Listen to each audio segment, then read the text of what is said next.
Hey guys, Dave from Nerdarchy, for Nerds by Nerds. Hang out with this nerd. Nerdarchy Ted.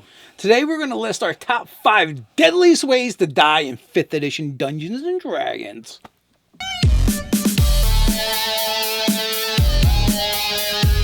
We want to start this video off by thanking our sponsor, Frog God Games.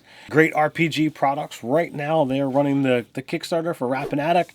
It's a great product. Link is down below. Go check it out. That is one of the deadliest, largest dungeons you can find. Totally old school. But speaking of deadly, let's talk about some deadly, dangerous monsters in 5th edition Dungeons and Dragons. All right, so we went through the monster manual. We went through some of the other monsters that have come out in, say, Volo's Guide and what have you. And we were looking for the most deadly, the most fatal abilities that monsters had. Now, we don't have Save or Suck anymore. We don't, but there's things that say that when you hit 0 hit points, you die, or that turns you to stone, or extracts your brain, or rips your head off, or all kinds of wonderful things. Or there's mechanics where if you fail to save by 5, something really bad happens. So we looked at all of these wonderful, horrific abilities that you as a DM can unleash upon your players. And looking at this, we're going to talk about all the different things that we found that, fit this fatal list. And then we're going to, after we discuss them, we're going to put them in the top 5 based off of, our criteria, and we'll explain it all.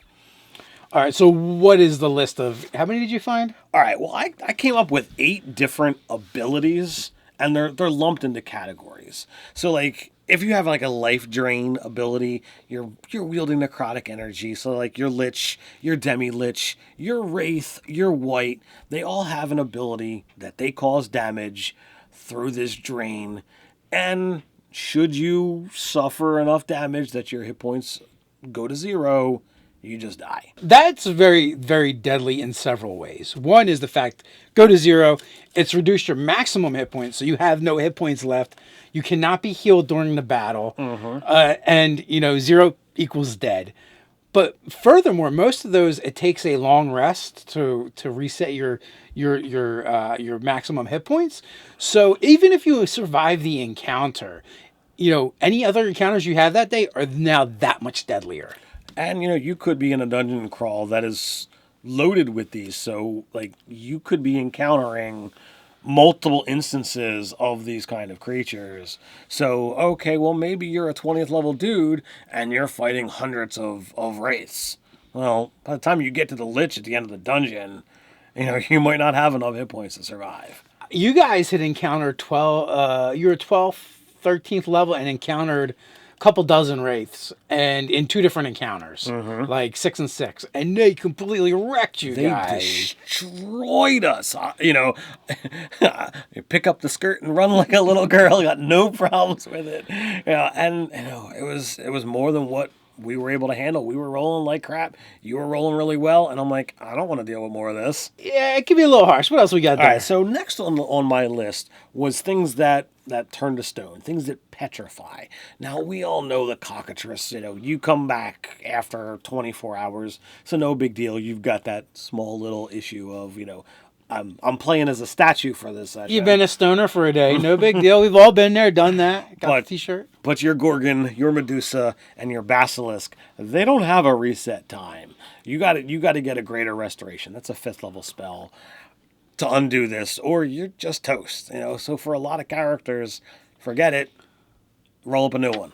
Yeah, and even just getting them out of the dungeon, getting them away from where the bad stuff happened could be a problem, because stone is really heavy. Stone is really heavy, and let's face it, we've all seen the statues get pushed over and knocked over, and an arm fell off. Yeah, now you need more than restoration. You're going to need resurrection to fix that. Absolutely. And there's a worse problem too that I think we're forgetting about, especially if your party's a little bit of murder hobo-ish. It's bad enough you lost your companion, right? You just lost all their stuff. You did lose all the stuff. It's like, can I use greater restoration on just the sword? Just their stuff, their gear. So the next on my list is the Kiss of a Vargouille. These things are weak in power, but they got this very nasty disease that they spread through this wonderful little kiss. It's a show of love and affection. but you fail your saving throw, and you begin to suffer all these, nasty, deadly effects. And before you know it, your head rips off and flies away to create more. Yeah, it's a really weak monster, but its ability is terrifying. I've used it on my players in the past, and they're still creeped out by these things. And they're still concerned about their heads spontaneously ripping off at some point. It is so nasty. But not only that, a raised dead is not enough to bring that character back now. You need greater restoration. Or restoration. Your head is gone and you're dead. So you really have to go up to a 9th level spell, and you need True Resurrection. Oh, I stand corrected. Yeah, you're dead without stuff there. What if you can kill the Vargouille that is your head? I don't think that's you anymore. It doesn't count. I don't think so. I don't think. Can I just stick it back together?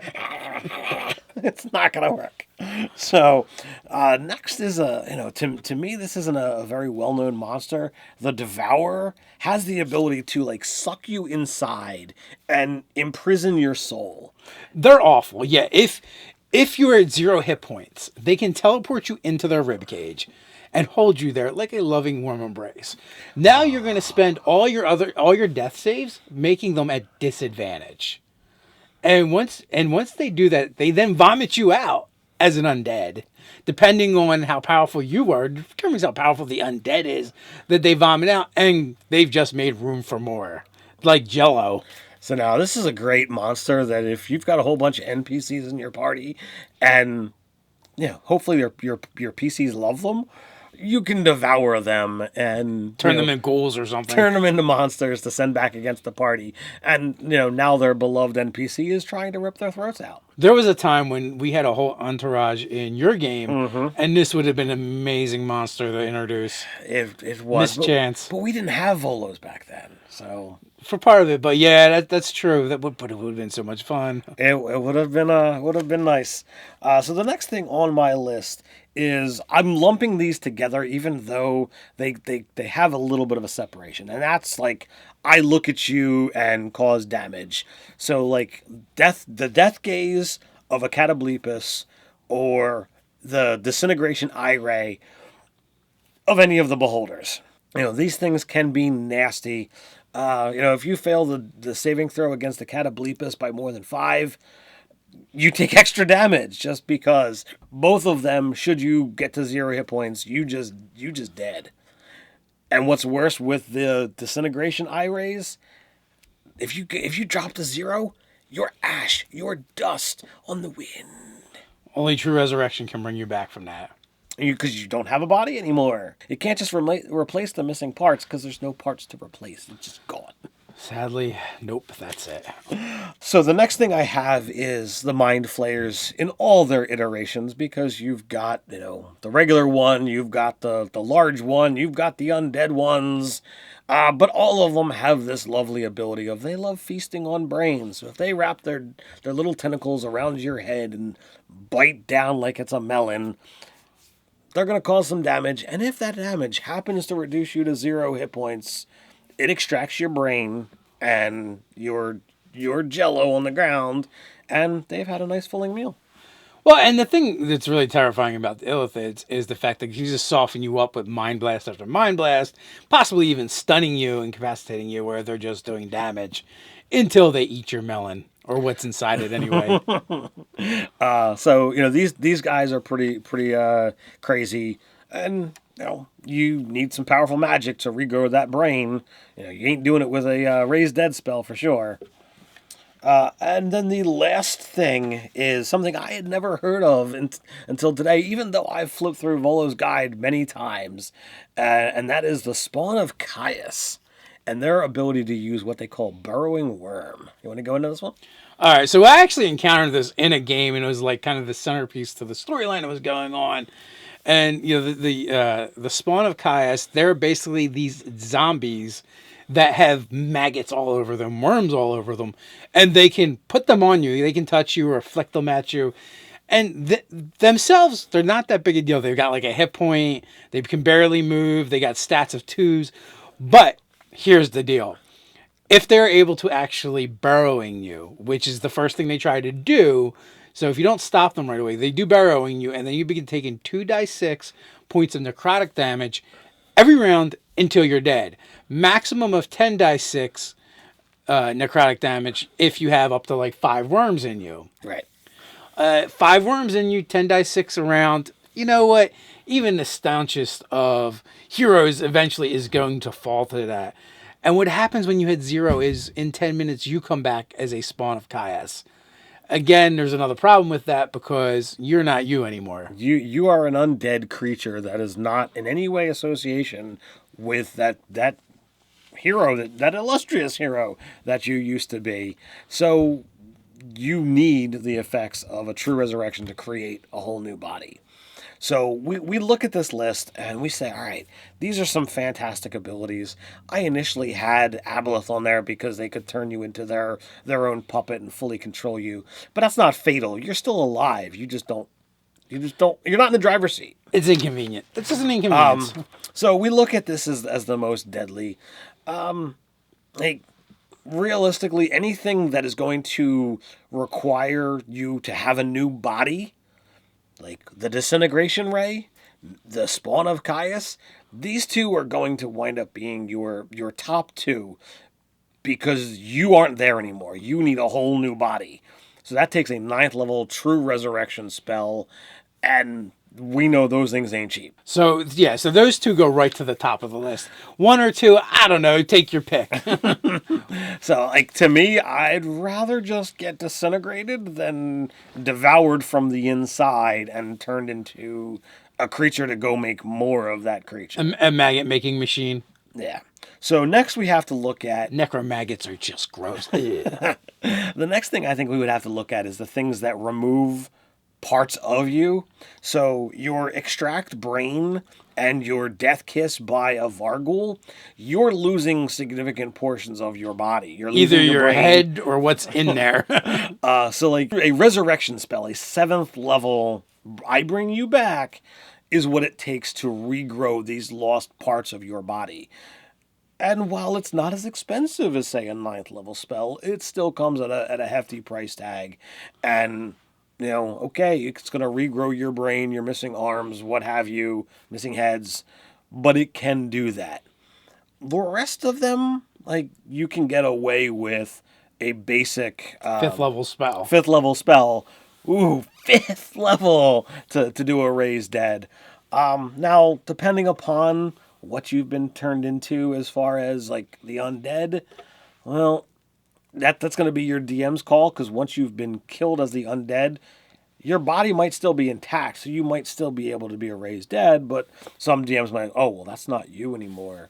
So that one winds up being on the edge.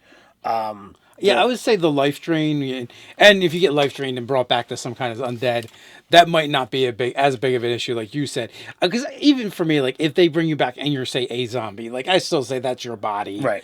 That you had been animated and gets put down again. So I would say, but some of those, it isn't quite like that. Like, if you die from a wraith, you come back as a specter. So what happened to your body? So you have to, like, decide that, you know, does your body just stay there and the specter arises out of it or whatever. So yeah, I think we have first, second, and third now. Well, we have the disintegrate and the burrowing worm as our top 2. Yes. Then we have the Vargouille's kiss And brain extract. and brain extract. Sorry, as 3 and 4. We could even just put those together because it's very similar. So then you know, being turned into undead by the Devourer or the other undead, you know, that I think, you know, kind of rounds you out.